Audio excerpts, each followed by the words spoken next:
In the beginning of the game, Abby kills Joel. Oh, spoiler alert. Damn.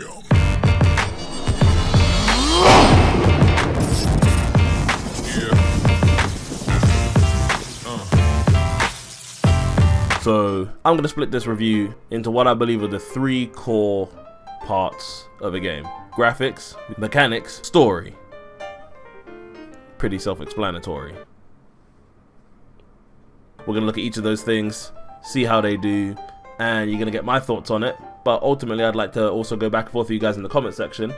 So let me know. If you haven't already, make sure you like, subscribe to the channel for more videos like this. Let's go.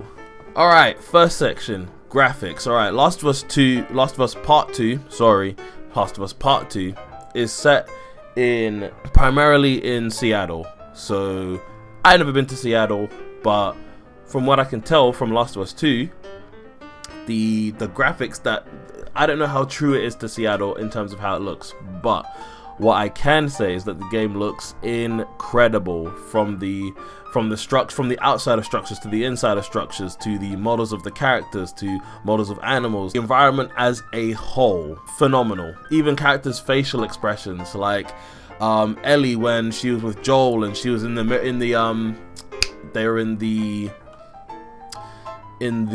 museum, and there's the mirror and she's making all the faces and stuff like that. And also Abby when she's with Lev and she's at the top of this crane and you can see her like being all like little small details like that were phenomenal, genuinely amazing. The best character model I think is the Rat King, which was the big zombie that you fight in Abby's side of the story. Sick. Oh, it was so uggo, but it was such a good. Model wise, it was sublime. It was so good. That's definitely my favorite model, like my favorite character model of the whole game. But also Hold Tight Alice. The next thing is mechanics. Mechanically, the game is set to be sort of like a bit like a cover shooter, but there's a lot of stealth involved in terms of now we can go prone. There's grass for us to either crouch or go prone in, and you can fire from these. So if you're prone and you're lying down, you can scope man out through the grass and stuff, which is a really good feature. I like the audio that you get when an enemy's looking at you. So it doesn't let you know what direction they're looking at you from, which I think is really good. It doesn't let you know where they're looking at you from, but you know you're being seen. It means that you're gonna be diving for cover wherever you're at. You're gonna find something. That's either when you're either gonna go prone in the long grass, or you're gonna try and run to a tree and hide behind the tree, or you're gonna see if you can find out where they're coming from and try and take them out. Another thing is the shooting. The shooting is difficult, but it's a good difficult. It was one of those ones where it's like even with you aiming, you're not aimed in all the way. It's like you still have to be very accurate to get a headshot. But sorry, to dip back into the graphics, when you got a headshot of somebody with the rifle and you blew their whole back of their brain,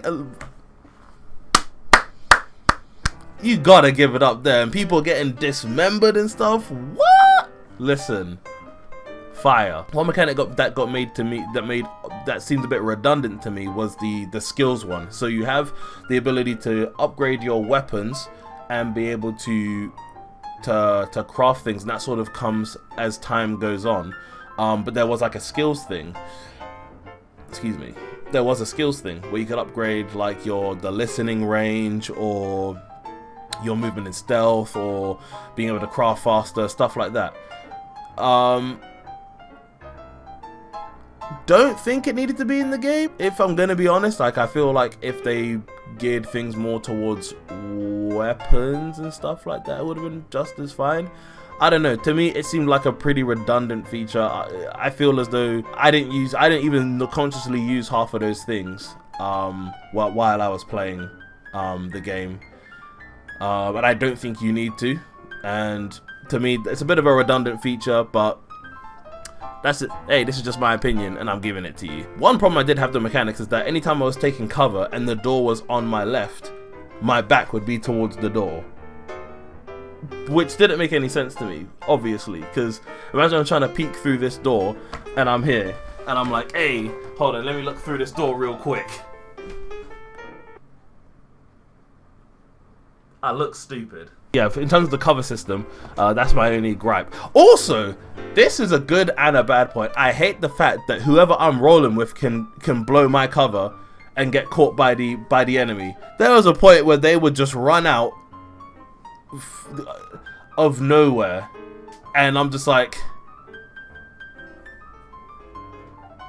why? So now I get into another needless fight when we could have just snuck on by and nobody would have known anything. But like I said, it made the game fun though. And lastly is the story. So basically the story is a revenge tour essentially. In the beginning of the game, Abby kills Joel. Oh, spoiler alert. In the beginning of the game, about an hour and a half to 2 hours in, Joel gets killed. And then obviously Ellie witnesses it, memorizes all the people's faces, and she's like, cool, I'm gonna kill all of you. Once that group realized that people were coming, they were like, oh snap, we gotta go. Gave Joel the just, that was cruel. I'm still not really over that. So yeah, so she's on a revenge tour. She's on her way to go kill all of these people. To me, in my opinion, the story was good. The story was good. I'm not going to say it's a bad story. It's not a bad story. It's a great story. To me, there are things in the story that to me didn't make sense or didn't have a reason for being the way that they were. But I also understand that if those things weren't there, then the entire game would have had to change. One of those things that I don't think Abby needed nearly as much screen time as she did. I think she has anywhere between, and it's depending on how fast you play the game, but she had about 8 to maybe 10 hours of screen time. I don't think she needed that much. I don't think she needed any screen time, to be honest, but I understand that if she didn't have any, then we would end up, rather than seeing the last 4, because obviously the game starts 4 years in the future from the end of Last of Us 1. I understand that if Abby's story didn't exist, either we'd have a very short story, or we would have ended up playing out those 4 years first. So I understand that if Abby's part was shorter, or didn't exist, we would end up having to play out those 4 years prior.